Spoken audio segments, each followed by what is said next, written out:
The scorching sun beat down on the dusty streets of Lincoln, Nebraska Territory, as Katherine Turner stood frozen behind the saloon door, her knuckles white against the weathered wood. The sound of glass shattering followed by her husband's drunken laughter made her stomach clench.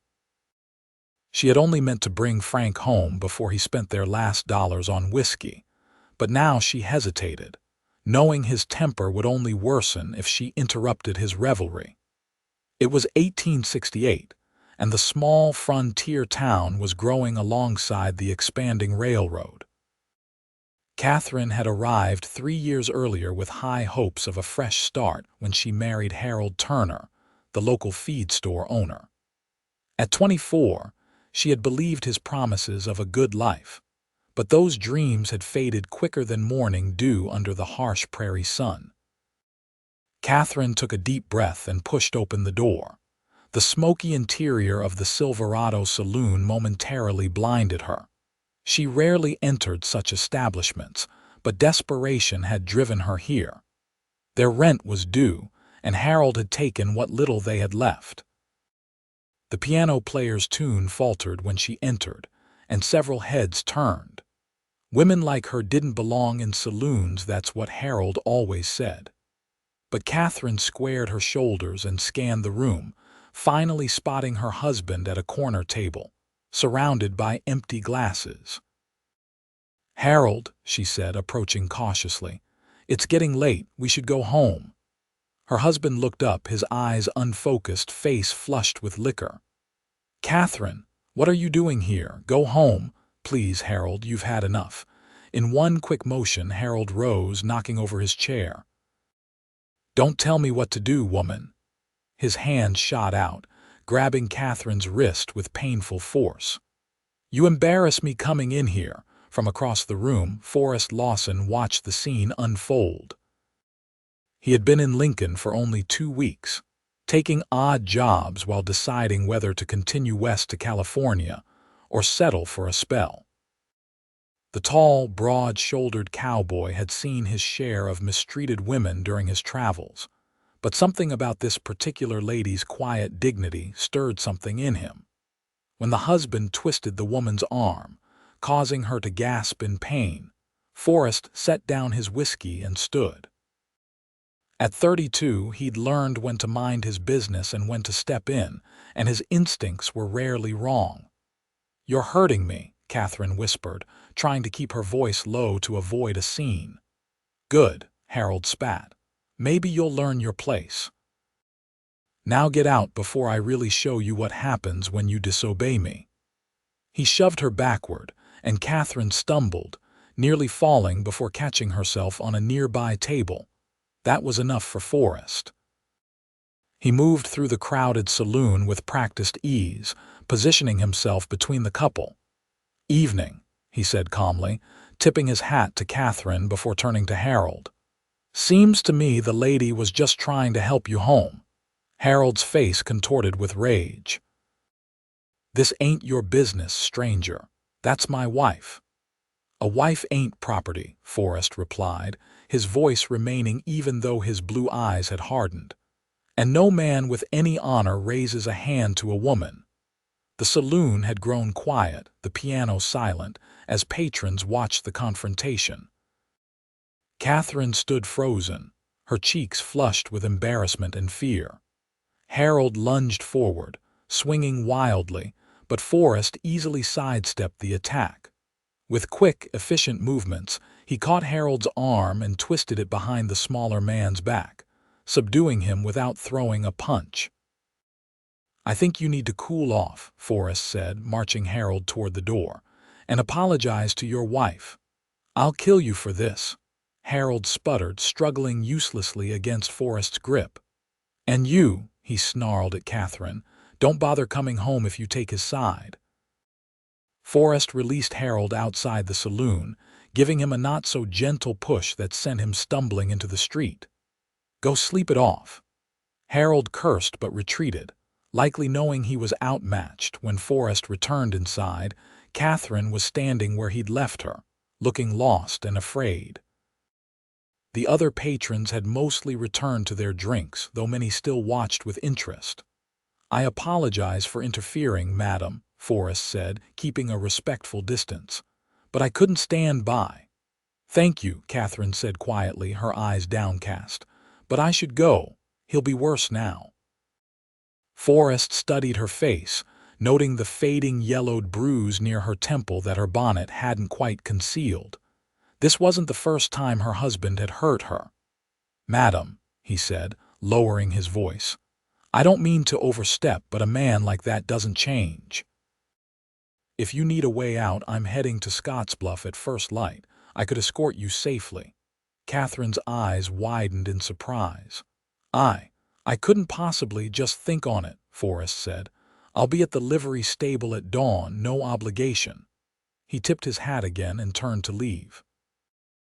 "Wait," Katherine called softly. "Your name, sir?" "Forrest Lawson, Katherine Turner. And thank you." Forrest nodded once before heading back to his table. He didn't look her way again, giving her space to make her own decision, but he found himself hoping she would choose freedom. Katherine slipped out of the saloon, her mind racing. The offer from the stranger echoed in her head as she walked the darkening streets toward home, if she could still call it that, after Harold's threat. The thought of leaving terrified her, but staying seemed equally frightening. Their small house on the edge of town was dark when she arrived. Harold hadn't returned yet. Katherine lit a lamp and sank into a chair, her hands shaking. She had married Harold when she was 21, grateful for his interest after her parents died of influenza, leaving her alone in the world. The first year had been tolerable, but when Harold's feed business began struggling, his true nature emerged. She touched the bruise near her temple, remembering how he'd struck her 3 days ago when supper wasn't ready on time. What would tomorrow bring after tonight's humiliation? Katherine looked around the sparse room. There wasn't much she cared about here. A photograph of her parents, a few dresses, her mother's silver hairbrush. She could pack everything that mattered in minutes, but where would she go? She had no family, no money of her own. The stranger Forrest had offered escort to Scottsbluff, but what then? Still, the thought of another day under Harold's roof, enduring his cruelty, made her stomach turn. Perhaps any future, even an uncertain one, would be better than this present. A sound outside made her jump. Heavy footsteps approached, accompanied by muttered curses. Harold had returned. Katherine braced herself as the door crashed open and her husband staggered in, eyes blazing with drunken fury. "You disrespected me in front of the whole town," he slurred, slamming the door behind him. "I only wanted to bring you home," Katherine said, rising from her chair and backing away. "Don't lie to me. You took that cowboy's side against your own husband." Harold advanced on her, knocking over a small table in his path. "I won't forget that." "Harold, please, you've had too much to drink." "Let's talk in the morning." His laugh was cold and mirthless. "Oh, we'll talk in the morning, and every morning after, about how a wife owes her husband respect." He grabbed her arm roughly. "Maybe you need another lesson." Katherine twisted free, her fear giving way to a sudden surge of courage. "No, no more lessons, Harold. No more bruises hidden under my sleeves. I'm done." Surprise flickered across his face, quickly replaced by rage. "You ungrateful!" His fist came toward her, but this time Katherine dodged. Years of abuse had taught her to read his movements. When he lunged again, she pushed past him toward the door. Harold caught her dress, tearing the fabric as she pulled away. "Where do you think you're going?" "Away from you," Katherine said, wrenching free and running out into the night. She didn't stop running until she reached the town's small church. Pastor Miller and his wife sometimes took in those in need, and Katherine had nowhere else to go tonight. Mary Miller answered her knock, gasping at Katherine's disheveled appearance and torn dress. "My dear, what happened?" "Harold," Katherine said simply. "May I stay the night? I promise I'll be gone by morning." The pastor's wife ushered her inside without hesitation. "You can stay as long as you need." In the small guest room, Katherine lay awake, staring at the ceiling. The events of the evening played through her mind on endless repeat.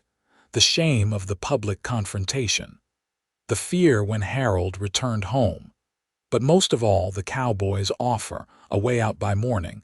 Could she really leave everything behind, start fresh somewhere new? The idea was both terrifying and exhilarating. By the time dawn's first light filtered through the window, Katherine had made her decision. She thanked the Millers for their kindness and walked to her house while Harold would still be sleeping off his drinking. Moving quietly, she packed her few precious belongings into a small carpet bag: the photograph, the hairbrush, 2 dresses, some undergarments, and the small amount of money she'd managed to hide from Harold over the months. It wasn't much, but it would have to do. She changed into her best traveling dress, a modest blue cotton that had seen better days but was still presentable. After one last look around the house that had never truly been a home, Katherine slipped out. The streets of Lincoln were quiet in the early morning light as she made her way to the livery stable, her heart pounding with each step. Part of her expected to find no one there, for the cowboy's offer to have been merely kind words spoken in the moment and forgotten by morning. But as she approached, she saw him. Forrest Lawson stood beside a sturdy dapple gray horse, adjusting the saddle. His own bags were packed and he looked ready to depart. He hadn't seen her yet, and Katherine paused, suddenly uncertain. Was she truly prepared to leave with a man she'd just met? To journey to an unknown future? What if this decision was as bad as the one to marry Harold? As if sensing her presence, Forrest looked up. When he saw her standing there with her carpetbag, a small smile touched his lips, but he made no comment about her decision. Instead, he simply nodded in greeting. "Good morning, Mrs. Turner." "Good morning, Mr. Lawson," she replied, her voice steadier than she felt. "You're traveling light," he observed, glancing at her small bag. "I don't have much worth taking." Forrest nodded, understanding in his eyes. "Well, we have a long ride ahead. I hope you're comfortable on horseback." "I grew up on a small farm outside Omaha," Katherine said. "I can ride." "Good." He turned to the stable boy who had emerged from the shadows. "Is the mare ready?" "Yes, sir," the boy said, leading out a chestnut horse. "She's gentle but has plenty of spirit for the trail." "Perfect for the lady, then," Forrest said. Katherine stepped forward, running a hand along the mare's neck. The horse nickered softly, seeming to approve of her touch. "You have a name?" she asked the boy. "We call her Ruby, on account of her color." "Hello, Ruby," Katherine murmured. "We're going on an adventure together." Forrest helped Katherine secure her bag to the saddle, then offered his hand to assist her in mounting. His touch was firm but gentle, so unlike Harold's rough grip, and Katherine found herself noticing the contrast. Once she was settled, Forrest swung easily onto his own horse. "Ready?" Katherine took a deep breath and nodded. As they rode out of town, she couldn't help glancing back once at the place that had been her prison for 3 years. She expected to feel regret or fear, but instead, a weight seemed to lift from her shoulders with each hoofbeat that carried her away from Lincoln. They rode in comfortable silence for the first hour, following the trail northwest. The June morning was pleasant, with a light breeze keeping the heat at bay. Fields of prairie grass stretched to the horizon, dotted with wildflowers that swayed in the wind. "May I ask why Scottsbluff?" Katherine finally asked. Forrest adjusted his hat against the sun. "I have a friend there who's looking for a cattle hand, pays fair and runs an honest operation." "And after that," he shrugged. "Haven't decided yet. Maybe California eventually. I hear there's good land available for those willing to work it." "You've been traveling a long time." "Since the war ended." served with the Union cavalry. Afterward, didn't feel like settling in one place. Katherine nodded, understanding the restlessness that could drive someone to keep moving. Though in her case, it was the opposite. She'd been stuck in one terrible place for too long. "What about you?" Forrest asked. "What will you do in Scottsbluff?" The question gave Katherine pause. She hadn't thought that far ahead. "Find work, I suppose. I can sew, cook, keep accounts. My father made sure I had an education." "That'll serve you well. Town's growing with the railroad coming. They'll need capable hands." Another silence fell between them, but it wasn't uncomfortable. Katherine found herself studying her unexpected savior as they rode. Forrest Lawson was tall and broad-shouldered, with sun-weathered skin that spoke of years outdoors. His sandy brown hair was a shade lighter than his short beard, and his blue eyes seemed to notice everything without appearing judgmental. He caught her looking and offered a small smile that made the corners of his eyes crinkle. Katherine quickly turned away, embarrassed to be caught staring. "We'll stop ahead by that creek for the horses to drink," Forrest said, pointing to a line of trees in the distance. "And we can rest a bit too if you need." "I'm fine," Katherine insisted, though the unfamiliar saddle was already making itself felt. She wouldn't complain. This discomfort was nothing compared to what she'd endured. When they reached the creek, Forrest dismounted first, then helped Katherine down. Her legs wobbled slightly after hours in the saddle. "First day's the hardest," he said, steadying her with a hand on her elbow. "You'll find your riding legs soon enough." While the horses drank, Forrest produced some jerky and hardtack from his saddlebag. "Not much of a meal, I'm afraid." "It's fine," Katherine said, accepting the simple fare gratefully. She hadn't had time for breakfast before leaving. They sat on fallen logs near the creek, the sound of running water and birdsong creating a peaceful backdrop. "Can I ask you something, Mrs. Turner?" Forrest said after a while. "Katherine, please," she corrected him. "And yes. How did you end up with a man like that? You don't seem the type to be drawn to someone cruel." The question wasn't accusatory, just curious, but Katherine still felt a flush of shame. "He wasn't always that way, or perhaps he was, but hid it well. After my parents died, I was alone. Harold offered security, respectability." She looked down at her hands. "By the time I saw his true nature, it was too late." Forrest nodded slowly. "My sister married a man like that, mean when he drank, meaner when he didn't." "What happened to her?" A shadow passed over his face. "She died before she could get away." "Fell down the stairs," he claimed. No one could prove otherwise. Katherine's heart clenched. "I'm sorry." "It's why I couldn't just stand by last night," Forrest said quietly. "Seen too many women trapped with no way out." The admission hung between them, creating an unexpected bond. Katherine felt a surge of gratitude that this man, haunted by his own family's tragedy, had been there when she needed someone. "Thank you," she said simply, "for offering me a way out." Forrest met her eyes for a moment, then looked away.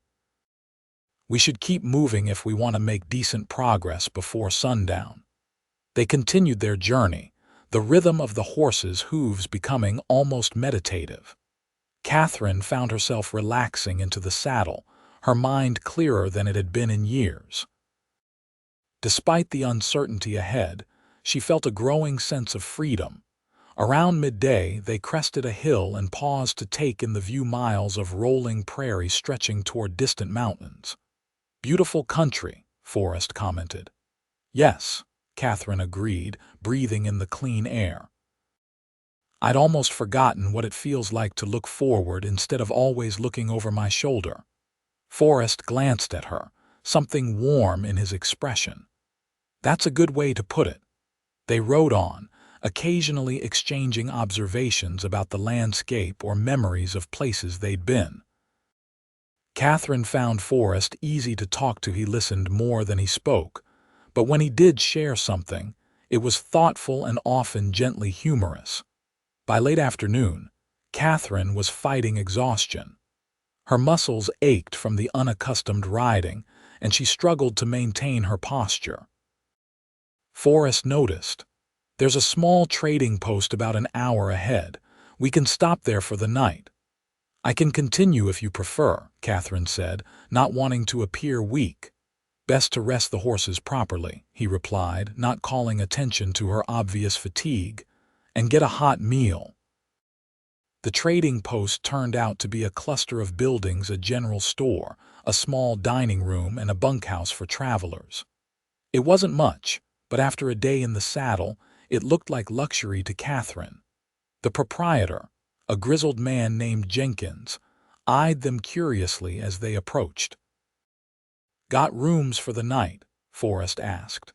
"Got one private room left and space in the men's bunkhouse," Jenkins replied, looking between them. "You two together or separate?" Katherine felt her cheeks warm at the implication. "Separate," Forrest answered firmly. "The lady will take the private room. I'll bunk with the men." Jenkins shrugged. "Suit yourselves. That'll be $1 for the private room, 50 cents for the bunkhouse. Dinner's extra, but worth it. My wife's a fine cook."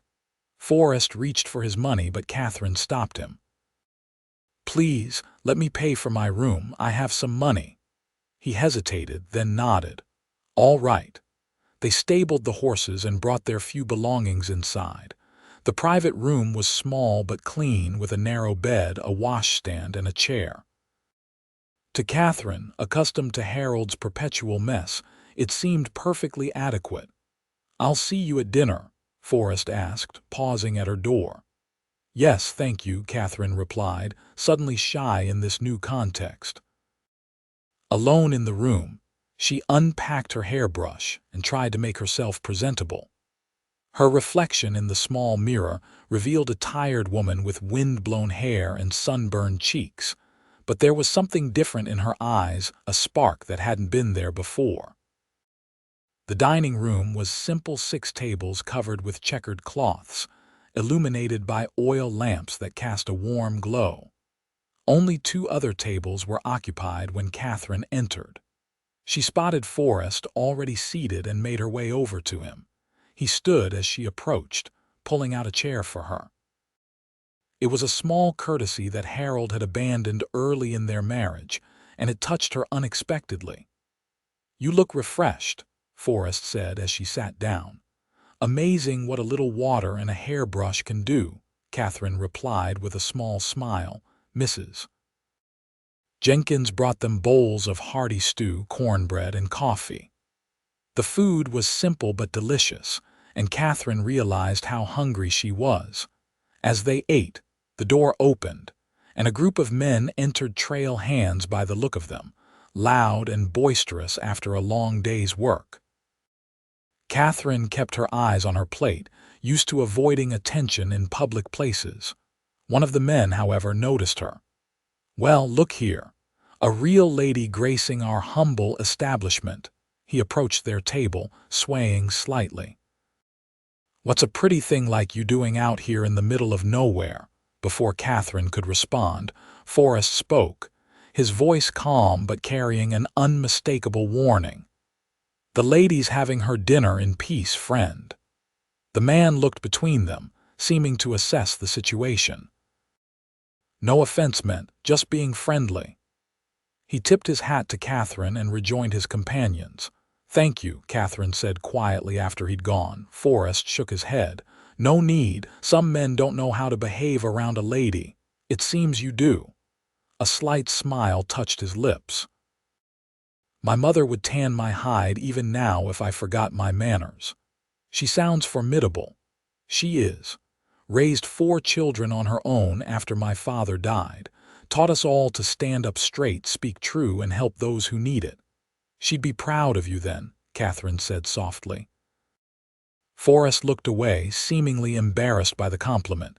"We should get some rest. Another long day tomorrow." They finished their meal in comfortable silence. When they rose to leave, Forrest walked Katherine to her door. "Good night, Katherine," he said, tipping his hat. "Sleep well." "Good night, Forrest, and thank you again for everything." He nodded once before heading to the bunkhouse, his tall figure silhouetted against the lamplight. In her small room, Katherine lay awake for a time, thinking about how much her life had changed in just 24 hours. Yesterday, she had been a trapped, frightened woman. Today, she was riding across the prairie toward a new beginning, accompanied by a man who had shown her more kindness in one day than Harold had in 3 years. It wasn't romantic. Katherine was far too practical to entertain such notions so soon after escaping her marriage. But there was something comforting about Forrest Lawson's steady presence, something that made her feel safe for the first time in a very long time. With that thought, she drifted into the most peaceful sleep she'd had in years. The next morning dawned clear and cooler than the day before. Katherine woke early, dressed quickly, and went to check on Ruby. She found Forrest already in the stable, tending to the horses. "Good morning," she said, startling him slightly. He turned, a brush in his hand. "Good morning. You're up early." "I've always been an early riser. May I help?" Forrest handed her a brush. "Ruby seems to like you already." They worked side by side, grooming the horses in companionable silence. Katherine found the rhythmic strokes of the brush soothing, and Ruby responded with appreciative nickers. "How far to Scottsbluff from here?" she asked as they finished. "About 5 more days, if the weather holds and we keep a steady pace." 5 more days on the trail with this quiet, respectful man. Katherine found she didn't mind the prospect. After a breakfast of eggs and bacon at the trading post, they set out again. The second day's riding was easier than the first, though Katherine's muscles still protested. The landscape gradually changed, the flat prairie giving way to more rolling terrain with scattered copses of trees. Around midday, they came upon a small homestead where a woman was hanging laundry while 3 young children played in the yard. She waved as they approached, seeming glad for the company. "Good day to you," she called. "Would you care for some water? Just pulled fresh from the well." "Much obliged, madam," Forrest replied, touching the brim of his hat.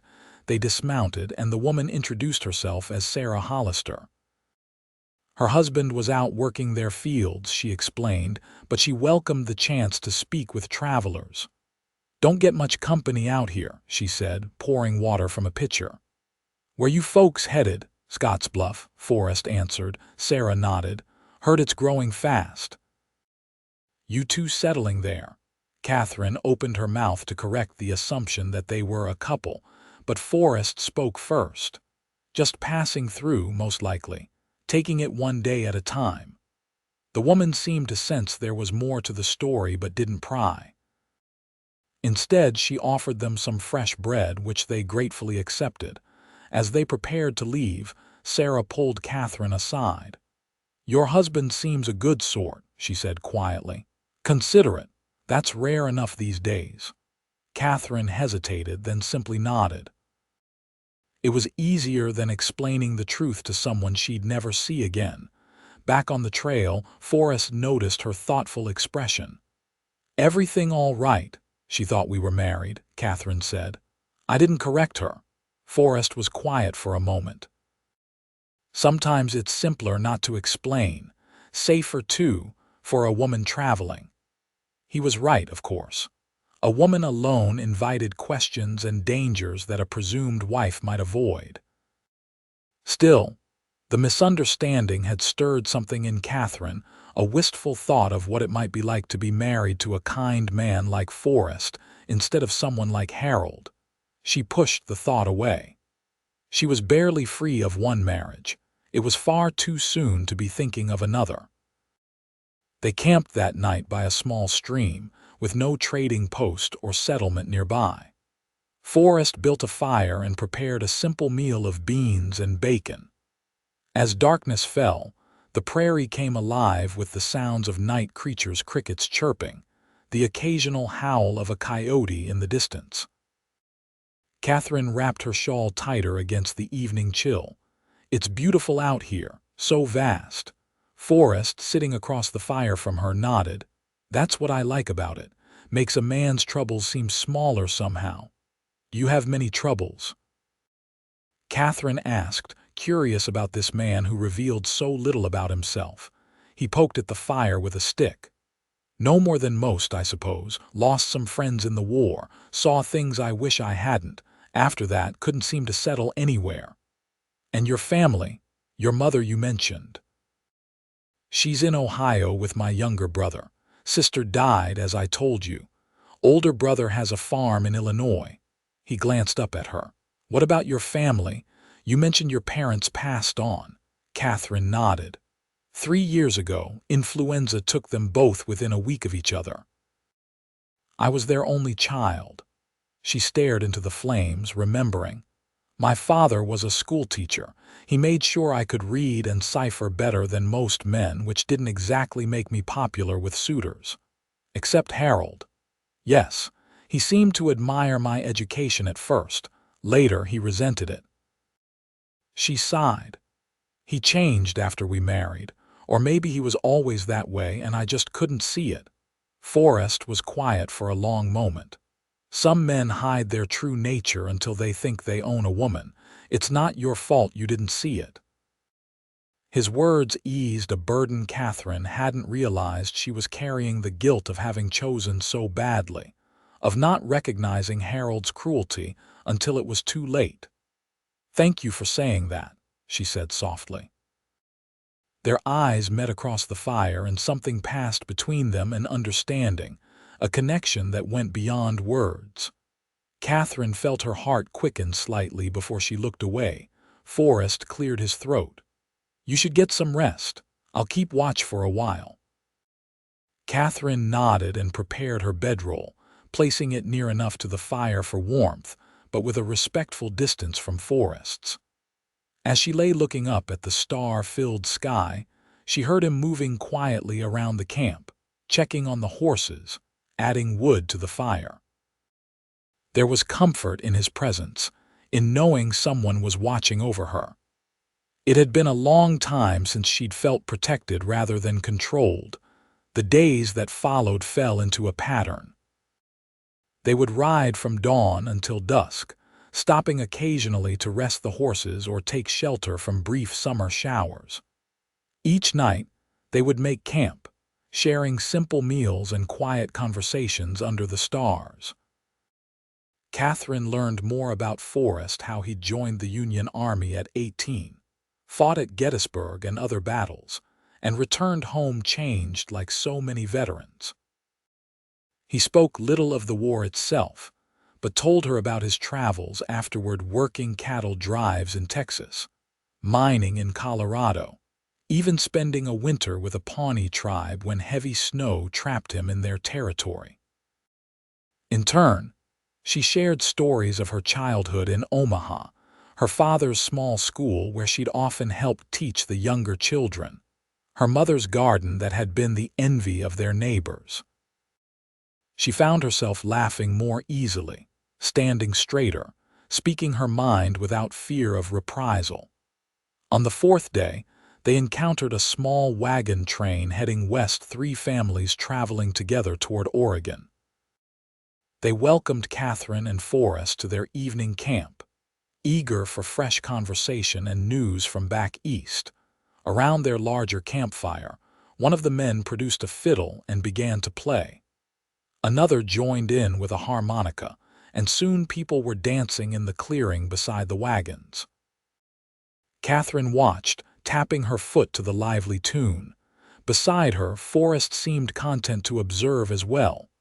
You dance, Mr. Lawson? She asked, using the formality teasingly. He glanced at her, amusement in his eyes.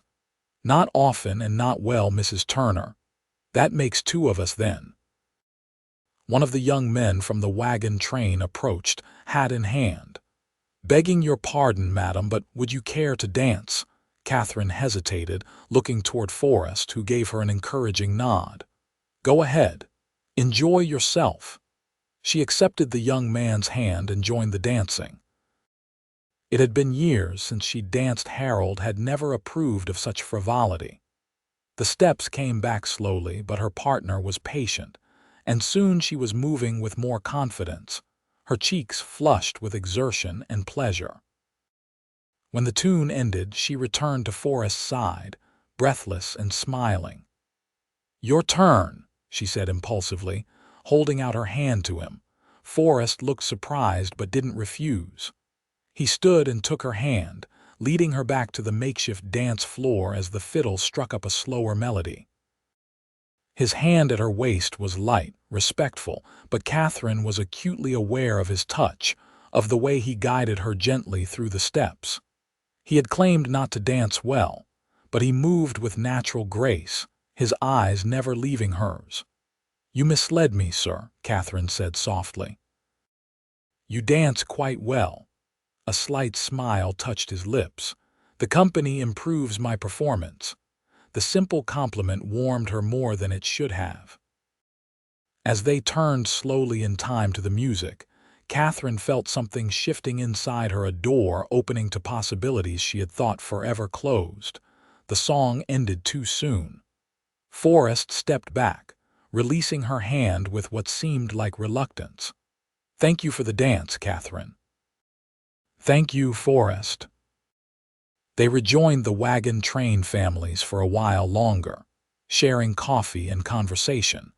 But Katherine found her attention repeatedly drawn to Forrest, the way the firelight caught in his beard, the deep timbre of his laugh when one of the children told a joke, the respectful way he listened when others spoke.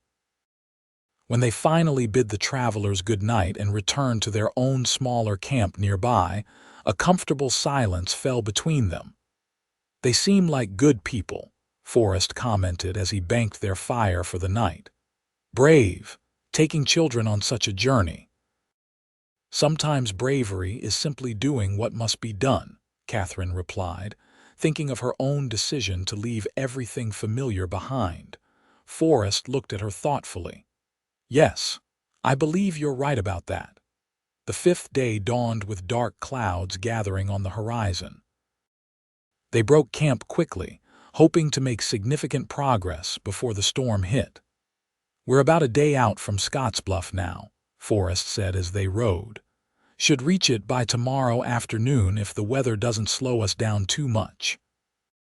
Katherine nodded, feeling a strange mix of anticipation and regret. She looked forward to reaching civilization again, to beginning her new life. But these days on the trail with Forrest had been unexpectedly precious, and she wasn't entirely ready for them to end. By midday, the storm clouds had darkened ominously, and a strong wind was blowing across the prairie. Fat raindrops began to fall, quickly becoming a steady downpour. "There's an old hunting cabin about a mile ahead," Forrest shouted over the wind. "Used it once before, should still be standing." They urged their horses forward, riding through the increasing deluge. Katherine's clothes were soon soaked through, and she shivered despite the summer air. The cabin, when they reached it, was little more than a one-room shelter with a sagging roof, but it was dry inside and had a small fireplace. Forrest quickly stabled the horses in the lean-to at the back while Katherine tried to get a fire started with the dry wood stacked beside the hearth. When Forrest returned, dripping wet, the kindling was just catching. He added larger pieces of wood, building the fire carefully until it blazed with welcome heat. "You should change into dry clothes," he said, purposely keeping his back to her as he hung his soaked coat near the fire. "I'll step outside until you're done." "You're as wet as I am," Katherine protested. "You'll catch your death out there." Forrest hesitated. "I don't want to make you uncomfortable." Katherine appreciated his concern for her modesty. "Turn your back then, and I'll do the same for you afterward." He nodded and faced the wall while Katherine quickly changed into her spare dress, hanging her wet clothing on a makeshift line they strung near the fire. Then she turned away while Forrest changed into dry clothes. The small cabin soon warmed with the fire's heat and the presence of two people. Outside, the storm raged on, rain lashing against the windows and wind howling around the eaves. "Looks like we might be here for the night," Forrest said, looking out at the darkening sky. "Storm's not letting up." Katherine nodded, trying not to think about the impropriety of spending the night alone in a cabin with a man who wasn't her husband. Under the circumstances, there was no alternative. They shared a meal of the last of their provisions: dried beef, hardtack, and coffee brewed over the fire. The storm had brought an early darkness, and the cabin was illuminated only by the firelight, creating a cozy intimacy that both soothed and unsettled Katherine. "What will you do in Scottsbluff?" Forrest asked as they sat before the fire, cups of coffee warming their hands. Katherine had been pondering this very question throughout their journey. "Find work first. Save enough to eventually rent a small place of my own, perhaps. You could teach. You said you helped at your father's school." She smiled, surprised and pleased that he had remembered that detail. "I'd like that. I've always enjoyed working with children." "Any town would be lucky to have you as a teacher," Forrest said simply. The sincerity in his voice touched her. "What about you? Will you stay with your friend's cattle operation?" Forrest stared into the fire. "For a time, then." "I'm not sure." Still restless, he looked up, meeting her eyes. "Less so lately." Something in his gaze made Katherine's heart beat faster. She looked away, flustered by her reaction. "The storm's making the roof leak," she said, noticing a drip near the corner. Forrest placed a bucket under the leak, then returned to his seat. "It's an old cabin. Surprised it's held up this well." The conversation turned to safer topics: stories of storms they'd weathered, places they'd seen. But Katherine remained aware of Forrest in a way that was new and unsettling, noticing the strength in his hands as he tended the fire, the way his eyes crinkled when he smiled, the deep resonance of his voice. As the evening wore on, the temperature dropped despite the fire. Katherine pulled her shawl tighter, trying to suppress a shiver. "Here," Forrest said, retrieving a blanket from his saddlebag. It was worn but clean, and he draped it around her shoulders with gentle hands. "Better? Yes, thank you." His fingers had brushed against her neck, a fleeting touch that shouldn't have affected her but somehow did. The wind rattled the cabin's single window, making Katherine jump slightly. Forrest moved closer, his presence reassuring. "It's just the storm," he said softly. "We're safe here." "I know." She looked up at him, suddenly very aware of how close he was, of the way the firelight cast shadows across his features. "I feel safe with you." Something changed in his expression, a softening, a vulnerability he hadn't shown before. "Katherine." He didn't finish whatever he was going to say. Instead, he reached out slowly, giving her time to pull away if she wished, and tucked a strand of hair behind her ear. His touch was gentle, almost reverent. Katherine didn't move away. Instead, she found herself leaning slightly toward him, drawn by something she couldn't name. Forrest's hand came to rest against her cheek, his thumb brushing lightly across her skin. "I never expected to find someone like you," he said, his voice low. "Someone so brave and kind." "I'm not brave," Katherine whispered. "I was terrified to leave, terrified to stay." "Courage isn't the absence of fear, it's acting in spite of it." His eyes searched hers. "You're the bravest person I know." In that moment, with the storm raging outside and the fire crackling beside them, Katherine felt something bloom in her chest, a warmth that had nothing to do with the flames and everything to do with the man before her. Slowly, giving her every chance to withdraw, Forrest leaned forward and pressed his lips to hers in a kiss so tender it brought tears to her eyes. It was a question, not a demand. An offering, not a taking. When he pulled back, uncertainty in his eyes, Katherine made her decision. She reached up, sliding her hand behind his neck, and drew him back to her.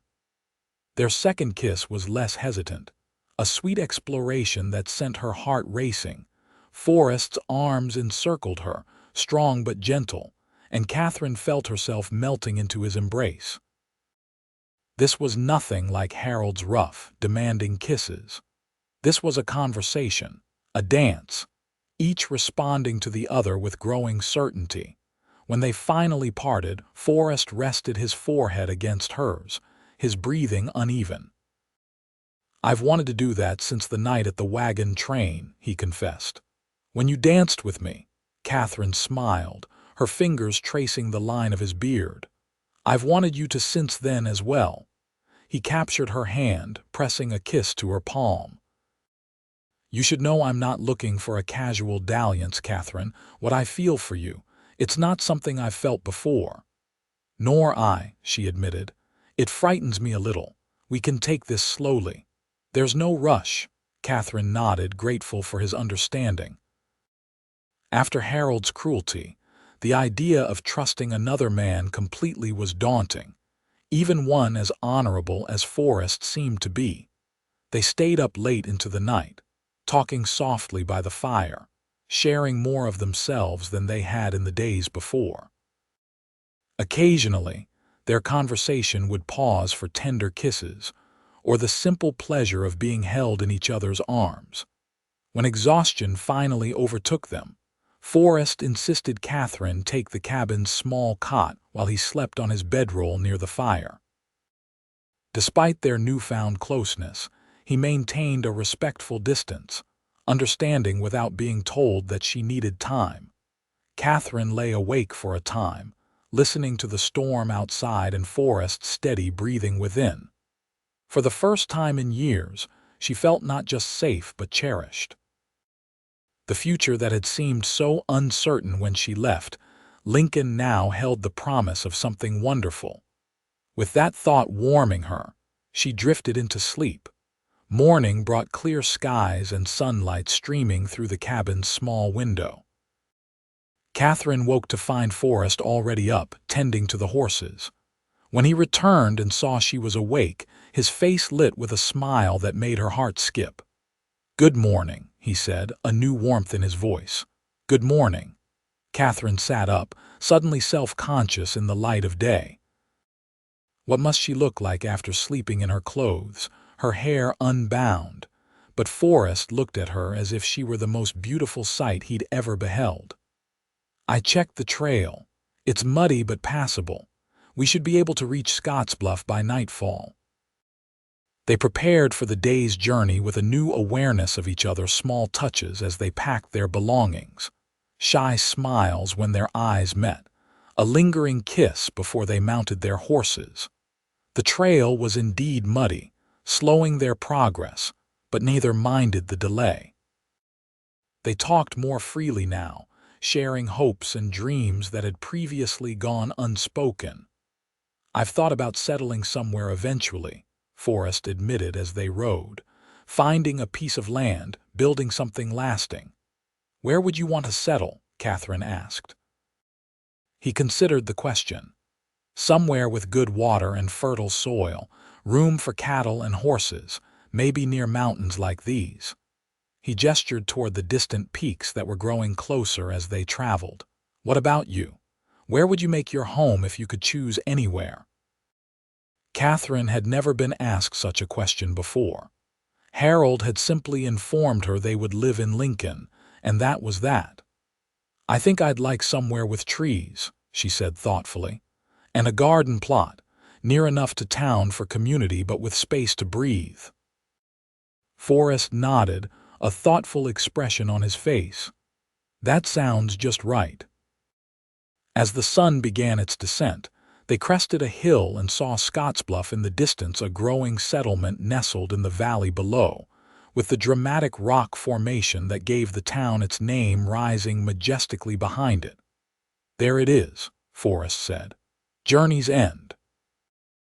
Katherine felt a pang of something like disappointment. Despite her eagerness to begin her new life, she had grown to treasure these days on the trail with Forrest. "What happens now?" she asked softly. He turned to her, his expression serious. That depends on what you want, Katherine. I won't presume to make decisions for you. And if I want to stay near you—" The words came out before she could reconsider them, but she didn't regret their honesty. Forrest's eyes softened. "Then I would be the happiest man in Nebraska Territory." He reached across the space between their horses, taking her hand in his. "I know it's soon. I know you're just free of one marriage and may not be thinking of another, but I want you to know that my feelings for you are serious and true." Katherine squeezed his hand. "As are mine for you. But you're right, I need time. Not because I doubt what I feel, but because I want to be sure I'm making choices for the right reasons this time." He nodded, understanding in his eyes. "We have time. I'm not going anywhere." With that promise between them, they rode into Scottsbluff as the sun cast long shadows across the valley. The town was larger than Katherine had expected, several streets of businesses and homes, with new construction visible at the edges. People moved purposefully about, giving the place an air of industry and growth. Forrest led them to a modest boarding house on a side street. "My friend Elijah Tompkins runs a ranch about 5 miles outside town, but we should find you lodging here first. Mrs. Wilcox is fair and keeps a respectable house." The boarding house was clean and well kept, with a parlor where female boarders could receive visitors under Mrs. Wilcox's watchful eye. The landlady was a brisk, efficient woman in her 50s who looked Katherine over with an appraising but not unkind gaze. "I have a small room available," she said after Forrest had made introductions. $5 a week, includes breakfast and supper." It was more than Katherine had hoped to pay, but she nodded. "That would be fine for now, thank you." "She's an excellent seamstress," Forrest added, "and educated. Might be looking for work at the school if there's need." Mrs. Wilcox's expression softened slightly. "Well, as it happens, Mrs. Benson at the dress shop was saying just yesterday she could use another pair of hands. And I believe the school board is always looking for qualified teachers. You should speak with Mr. Harrington at the Mercantile, he's on the board." "Thank you," Katherine said gratefully. "I'll do that first thing tomorrow." After arranging for Katherine's room, Forrest helped bring her carpetbag upstairs. The room was indeed small, with just a bed, a dresser, and a chair, but it was clean and had a window overlooking the street. "It's perfect," Katherine said, though she felt a twinge of nervousness at the thought of being alone again after days in Forrest's company. As if sensing her thoughts, he took her hands in his. "I'll come by tomorrow if that's all right. See how you're settling in." "I'd like that." She squeezed his hands, drawing strength from his steady presence. They stood like that for a moment, reluctant to part. Finally, Forrest leaned down and kissed her gently. "Rest well, Katherine. You're safe here." After he left, Katherine unpacked her few belongings and sat on the edge of the bed, overwhelmed by the events of the past week. 6 days ago, she had been trapped in a miserable marriage in Lincoln. Now she was in Scottsbluff, free to make her own choices, with the possibility of love blooming unexpectedly in her life. It seemed almost too much to hope for, yet here she was. The next morning, Katherine dressed carefully in her best dress, the blue one she had worn when leaving Lincoln, and went downstairs to breakfast. Mrs. Wilcox introduced her to the other boarders, 2 young women who worked at the general store, and an older widow who gave piano lessons. After breakfast, Katherine set out to explore the town and seek employment.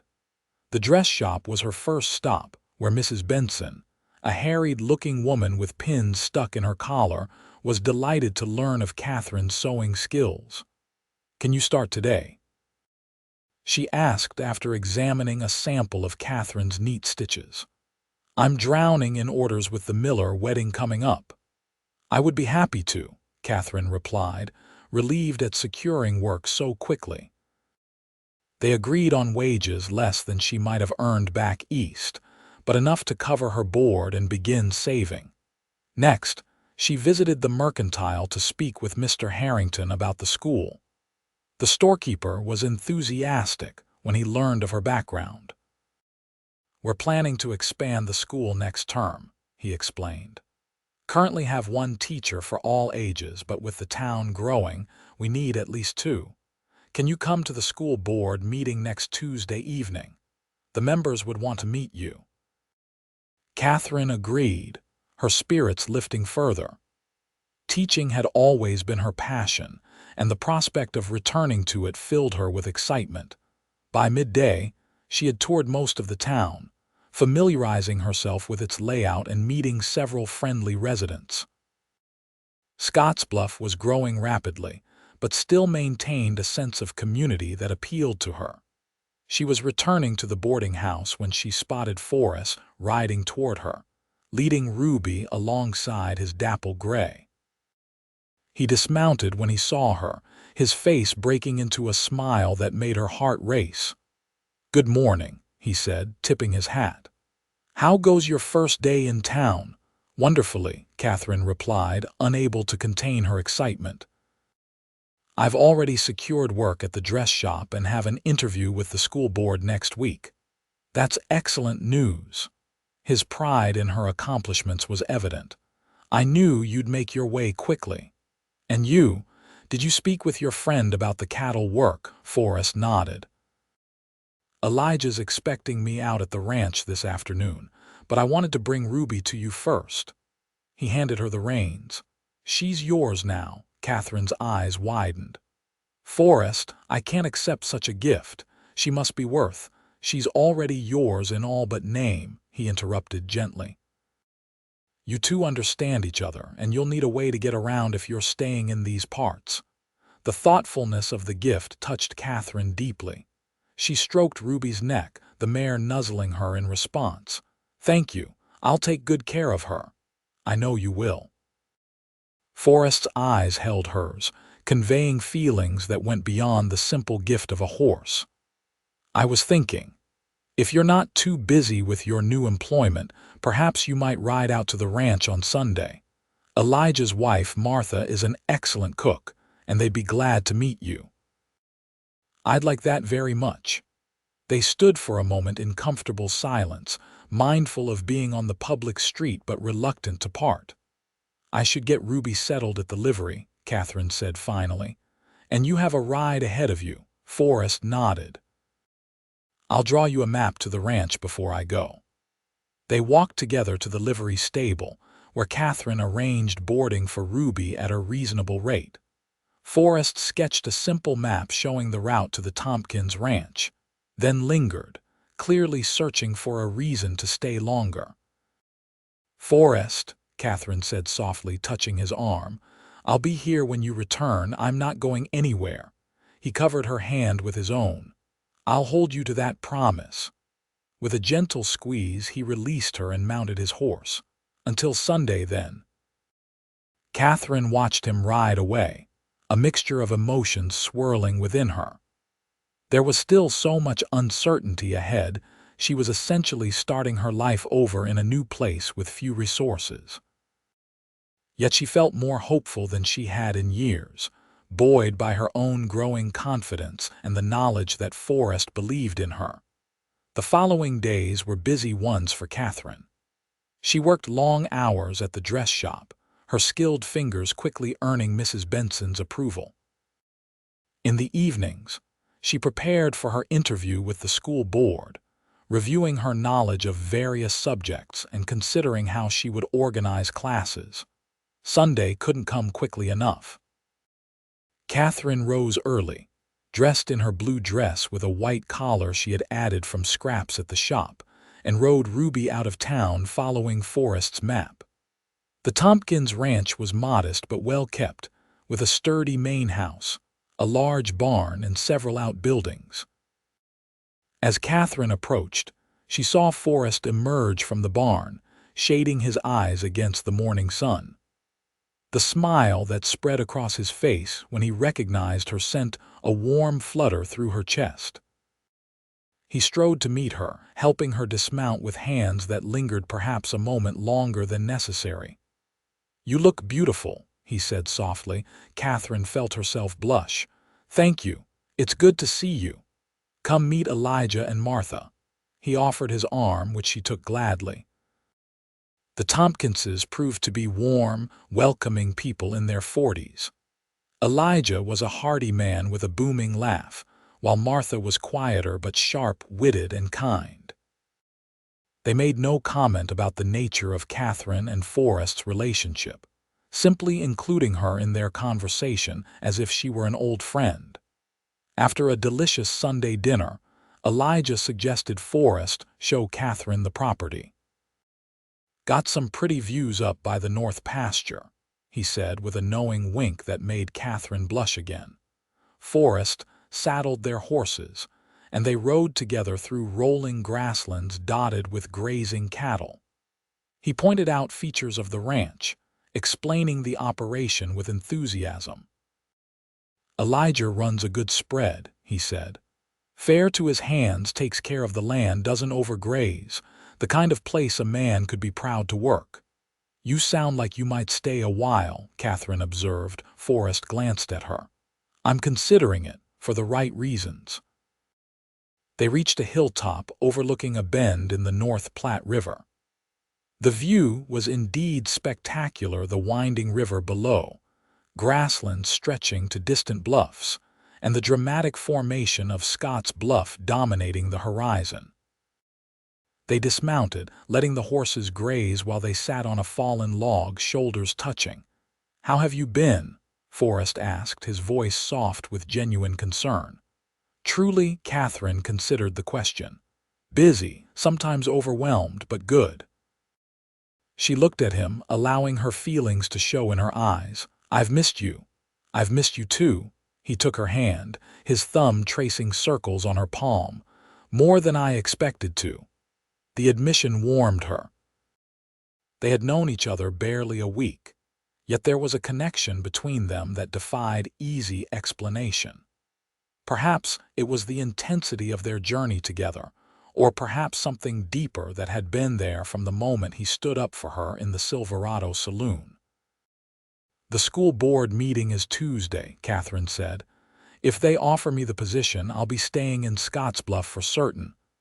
And if they don't," she smiled, "I'll stay anyway. I like it here. It feels possible." Forrest nodded, understanding what she meant. "Katherine, there's something I want to show you on the way back, if you're willing." "Of course." They rode for about 20 minutes, following a small creek away from the main ranch. As they rounded a bend, a clearing came into view, a level patch of ground overlooking the creek, with cottonwood trees providing shade and a small natural spring bubbling nearby.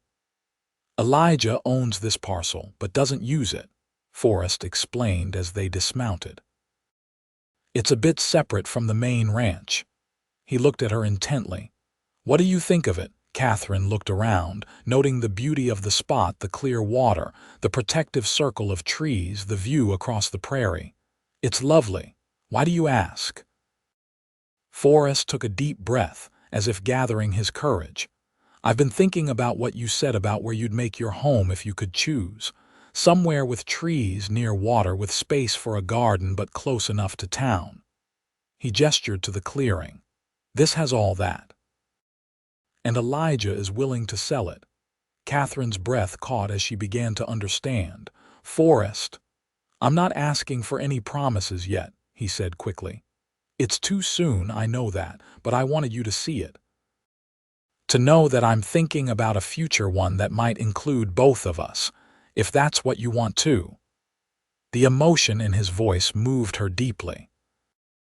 This honorable man who had rescued her from a life of misery was now offering her a vision of something she had never dared hope for, a true partnership built on mutual respect and growing love.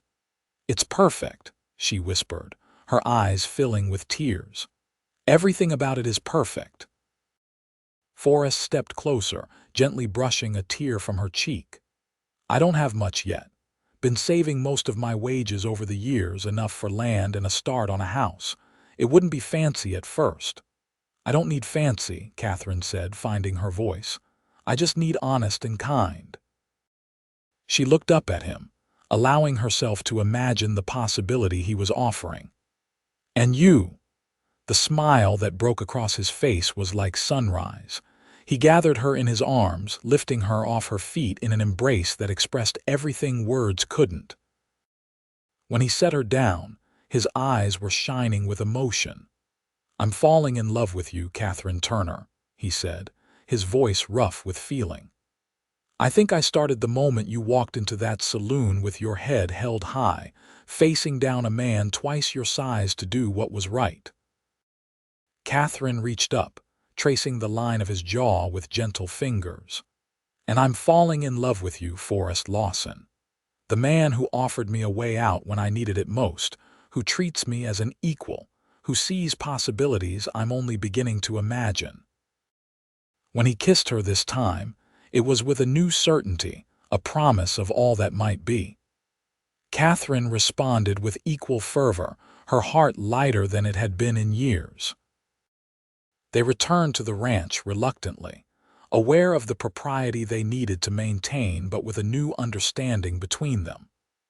Martha noticed the change immediately, a knowing smile touching her lips as she invited Katherine to return the following Sunday. As Forrest escorted Katherine back to town in the late afternoon, they made plans to see each other during the week, schedules permitting. At the edge of Scottsbluff, before they would be under the town's watchful eyes, Forrest pulled his horse alongside Ruby and reached for Katherine's hand. "I meant what I said earlier," he told her, his expression serious. "About my feelings, but I want you to take all the time you need. There's no rush." Katherine squeezed his hand. "I know, and I'm grateful for that," she smiled. "But don't be surprised if I don't need as much time as you think." The week that followed was busy for both of them. Katherine continued her work at the dress shop while preparing for the school board meeting.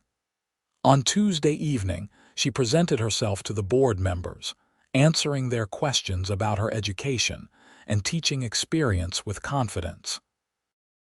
By the end of the meeting, she had been offered a position teaching the younger children starting with the fall term in September, still 2 months away, but with a small advance to secure her services.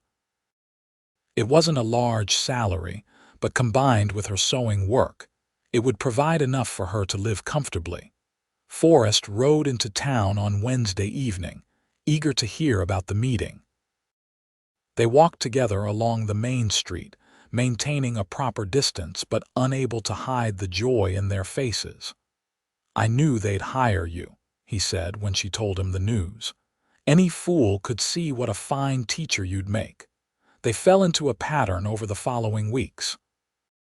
Forrest would come to town midweek when his duties at the ranch permitted, and Katherine would ride out to the Tompkins' place on Sundays.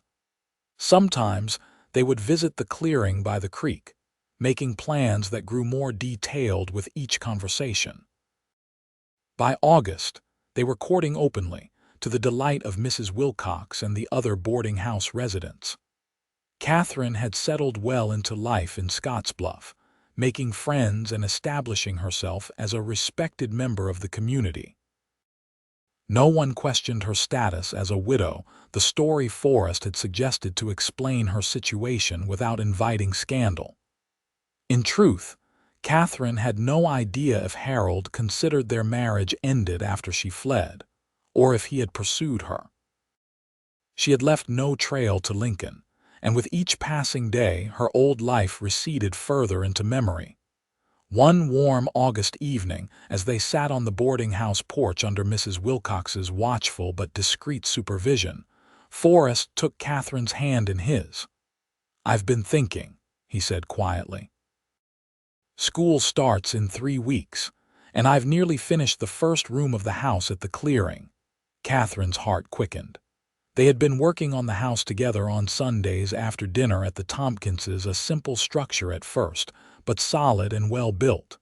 "Have you?" she replied, trying to keep her voice steady. "It would be proper to wait longer, I know," Forrest continued, his eyes searching hers. "But I was wondering if you might consider becoming my wife before the school term begins. That way you could start teaching as Mrs. Lawson instead of Mrs. Turner." Despite expecting this conversation eventually, Katherine found herself momentarily speechless. When she didn't immediately respond, uncertainty flickered across Forrest's face. "Of course, if you need more time, yes," Katherine interrupted, finding her voice. "Yes, I would like very much to become your wife before the school term begins." The relief and joy that transformed Forrest's expression was beautiful to behold. "You're certain? I don't want to rush you." Katherine squeezed his hand. "I've never been more certain of anything. These months with you have shown me what a true partnership can be. I don't need more time to know that I love you and want to build a life with you." If they hadn't been sitting on the boarding house porch in full view of the street, Forrest might have swept her into his arms. Instead, he brought her hand to his lips, his eyes conveying all that propriety prevented him from expressing more directly. "I love you, Katherine," he said softly, "and I promise to spend every day trying to be worthy of your trust." "You already are," she assured him. They were married 2 weeks later in the small church in Scottsbluff. With the Tompkinses as witnesses and a small gathering of friends they'd made in town. Katherine wore a new dress. She had made herself ivory cotton, with lace she had carefully salvaged from her wedding dress, and reworked into something fresh and hopeful. Forrest's face, when he saw her walking down the aisle, was something Katherine knew she would remember all her days, the wonder and love in his eyes, the slight trembling of his hands as he took hers. The ceremony was simple but meaningful.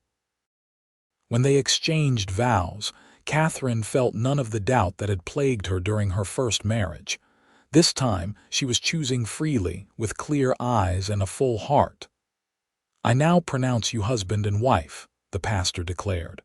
"Mr. Lawson, you may kiss your bride." Forrest's kiss was tender and reverent, a promise sealed before witnesses. When they turned to face the small congregation as Mr. and Mrs. Lawson, Katherine felt a sense of rightness that brought tears to her eyes. The celebration afterward was held at the Tompkins Ranch, with food and music and dancing that lasted well into the evening. As dusk fell, the newlyweds slipped away to their new home, the small but sturdy cabin by the creek that they had built together. Forrest lifted Katherine into his arms to carry her across the threshold, a traditional gesture that made her laugh with delight. Inside, the cabin was simple but welcoming, with a bed covered in a quilt made by Martha Tompkins, a table and chairs crafted by Elijah and Forrest, and a small cooking stove that had been a wedding gift from the women at the boarding house. "Welcome home, Mrs. Lawson," Forrest said softly, setting her down but keeping his arms around her. "Home," Katherine repeated, savoring the word. "Our home." In the gentle privacy of their new house, they came together as husband and wife, discovering each other with tender passion. Forrest's touch was everything Harold's had not been: patient, giving, attentive to her responses.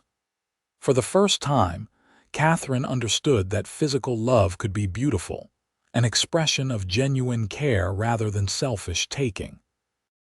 Afterward, lying in his arms as moonlight filtered through the window, Katherine felt a profound sense of peace. "I never thought I could be this happy," she confessed. "After Harold, I was afraid to trust anyone again." Forrest stroked her hair gently. "I understand that fear. After seeing what happened to my sister, I wasn't sure I'd ever find someone I could trust with my heart either." He pressed a kiss to her forehead. "But then you walked into that saloon in Lincoln and something changed." "For me too," Katherine said softly. "Even in that terrible moment, there was something about you that felt safe." They fell asleep wrapped in each other's arms, secure in the knowledge that whatever challenges lay ahead, they would face them together. The fall term at the Scottsbluff School began with Katherine teaching 28 children ranging from 6 to 10 years old.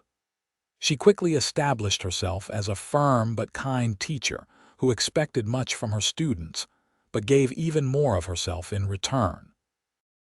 At home, she and Forrest settled into a rhythm of shared work and companionship.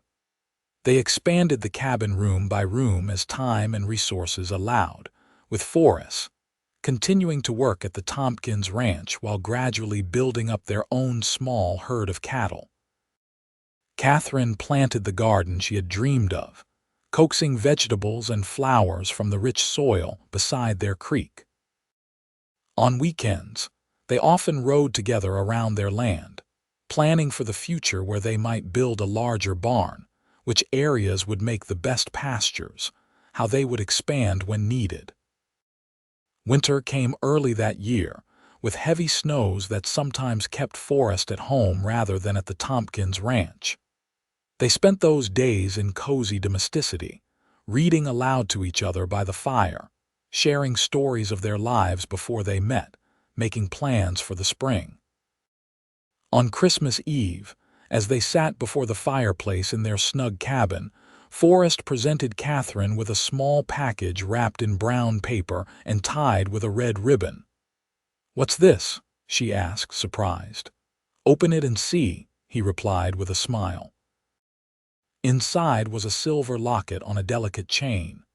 When Katherine opened it, she found a tiny photograph of the two of them that had been taken in town shortly after their wedding. "Forrest, it's beautiful," she whispered, tears springing to her eyes. "Look on the back," he urged. She turned the locket over and found an inscription. "To K my way forward, all my love, F. Oh, Forrest," Katherine's voice broke with emotion. "I love it, and I love you." He helped her fasten the necklace, his fingers gentle against her skin. "I have something else to tell you," he said, his eyes warm with happiness. "Elijah offered me a partnership in the ranch today. A small share, but it would mean more security, a stake in something established." "That's wonderful news," Katherine said, genuinely pleased for him. "Will you accept?" "I'm considering it," Forrest replied thoughtfully. "It would mean dividing my time between our place and his, but the additional income would help us build faster here." He took her hand. "What do you think?" The fact that he genuinely wanted her opinion, that he saw their future as a shared decision, reinforced for Katherine how different this marriage was from her first. "I think it sounds like an excellent opportunity," she said, "and I'm proud of you." "Elijah wouldn't make such an offer if he didn't value you highly." Forrest kissed her, gratitude in his eyes. "I have my own gift for you," Katherine said when they parted, "though it's not something I could wrap." "Oh," Forrest raised an eyebrow, curious. Katherine took a deep breath, suddenly nervous despite her certainty that he would be pleased. "I believe we'll be needing that extra bedroom sooner than we planned," she said softly. "I'm expecting a baby, Forrest, in early summer." For a moment he seemed frozen, his eyes wide with shock. Then a smile of such pure joy spread across his face that it took Katherine's breath away. "A baby," he whispered, as if afraid speaking too loudly might somehow make the news untrue. "We're having a baby," Katherine nodded, her own smile matching his. "Dr. Miller confirmed it yesterday." "I wanted to be sure before I told you." Forrest gathered her into his arms, holding her as if she were made of precious glass. "Katherine," he murmured against her hair, his voice thick with emotion, "my love, my heart." He drew back to look at her, wonder in his eyes. "This is the greatest gift I could ever receive." As snow fell gently outside their cabin window, they sat before the fire making plans for their growing family, sharing hopes and dreams for the child who would join them in the summer. Katherine had never felt more cherished, more secure in the knowledge that she was exactly where she belonged. Spring brought new growth to their land, and to Katherine herself, her body changing as their child developed within her. Forrest was attentive and protective, insisting she reduce her teaching hours as her pregnancy progressed, though Katherine maintained that keeping active was best for her health. They reached a compromise: she would continue teaching full days until May, then work mornings only until the end of the term in early June. By then, she would be within weeks of her due date. On a warm June evening, with fireflies beginning to dance over the creek near their cabin, Katherine felt the first pains that signaled their child was ready to enter the world. Forrest rode for the midwife in town, his face a mixture of excitement and concern. The labor was long but without complications. Throughout the night and into the following day, Katherine drew strength from Forrest's unwavering presence, his gentle encouragement, the love that radiated from him with every word and touch. As the sun was setting on their child's first day, their son was born a healthy boy with a strong cry and a shock of dark hair. They named him James William Lawson, after their fathers. "He's perfect," Forrest whispered, tears streaming unashamedly down his face as he held his son for the first time. "Katherine, look what we made together." Katherine, exhausted but radiant with joy, watched her husband cradle their child with such tender care. In that moment, the journey that had begun in a saloon in Lincoln came full circle, from fear and uncertainty to love and family, from a way out to a way forward. 5 years passed, bringing changes both to the town of Scottsbluff and to the Lawson family. The railroad had arrived, accelerating the town's growth. The school where Katherine taught now had 4 teachers and over 100 students. Forrest had become a full partner in the Tompkins Ranch, while simultaneously developing their own property into a successful small operation. Their cabin had grown into a proper farmhouse, with rooms added as their family expanded. Little James, now a sturdy 5-year-old with his father's blue eyes and his mother's quick mind, had been joined by 3-year-old Sarah Elizabeth, a spirited girl with auburn curls and a determined nature. On a crisp October morning in 1873, the Lawsons were preparing for a special celebration, the 5th anniversary of their wedding. Friends and neighbors would be gathering at their farm for a harvest festival that would double as an anniversary party. Katherine stood on the porch, watching Forrest and James lead a pony around the yard while Sarah supervised from her perch on the fence. The sight of her family, her strong, kind husband, and their beautiful children filled her heart with gratitude. 5 years ago, she had taken a leap of faith, leaving behind a life of fear and abuse to follow an uncertain path with a man she barely knew. That decision, made in desperation but with hope, had led to this, a life richer and more fulfilling than she could have imagined. Forrest looked up, catching her eye, and the smile he gave her still had the power to make her heart skip. He said something to James, then walked toward the porch, his long strides covering the distance quickly. "Penny for your thoughts, Mrs. Lawson," he said as he joined her, slipping an arm around her waist. Katherine leaned into his embrace. "I was just thinking about how far we've come, how much has changed since that night in Lincoln." Forrest's arm tightened slightly. "For the better, I hope." She turned to face him, reaching up to touch his cheek. "For the best. You offered me a way out, Forrest, but what you really gave me was a way forward to a life I never dared dream was possible." He caught her hand, pressing a kiss to her palm in a gesture that echoed their first night together in the storm-bound cabin. "You gave me the same gift," he said softly. "A reason to stop wandering, a home that's more than just a place." His eyes, still as blue and honest as the day they met, held hers. "I love you, Katherine, more today than yesterday and less than I will tomorrow." "And I love you," she replied, rising on tiptoe to kiss him. "Today, tomorrow, always." From the yard came the sound of children's laughter as James and Sarah chased each other around the pony. Soon their friends would arrive, filling the farm with more laughter and conversation.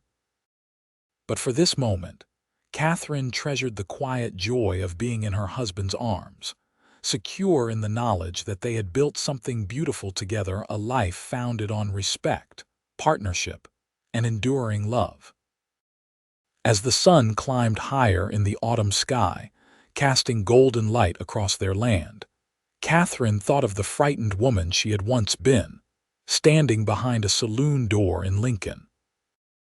How far that woman had come, how much she had learned about her own strength, about trust, about the possibility of genuine happiness. The journey had begun with an act of courage, a stranger standing up for her, offering her a way out by morning. It had continued with another act of courage, her decision to take that offered hand and step into an unknown future. And it had led here, to this place of belonging, to this family that was her heart's true home. In the distance, they could see dust rising on the road, the first of their guests arriving for the celebration. Forrest kissed her once more before they went to welcome their friends, to share the abundance of their harvest and the joy of their life together. Katherine touched the silver locket she still wore every day, the one inscribed with "My Way Forward." Forward indeed, into a future that continued to unfold with new possibilities, new joys, new challenges to face together. It was a good life, a blessed life. And it had all begun on that fateful night when a cowboy witnessed her husband's cruelty at the saloon and offered her a way out by morning.